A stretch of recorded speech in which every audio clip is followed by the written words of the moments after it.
Жалпы өмірде адамның үш досы болады дейді.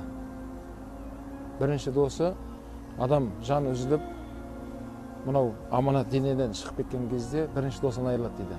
Ол досы мына дүниесі, жақсы көретін сағаты, телефоны, анау бастырманасында тұрған әдемі көлігі, ана гардеробта тұрған әдемі киімдері, болды, қалды бәрі. Ол бірінші досынан айырылды, оны пайдаланамайды енді. Сөйтіп көлкейтіп алып барып, жаңадай жуындырып, жаназасын шығарып, жерлеп, қабірдің есігін жапқан кезде екінші досынан айырылады дейді.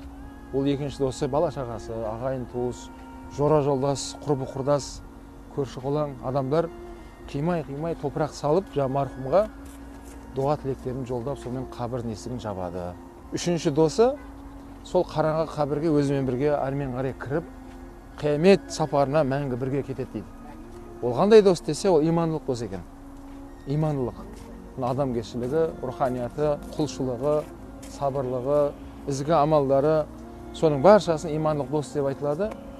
Сол қабірге, сол имандылық досты барынша адам тірі кезінде сол досқа көбірек мән берілсін дейді.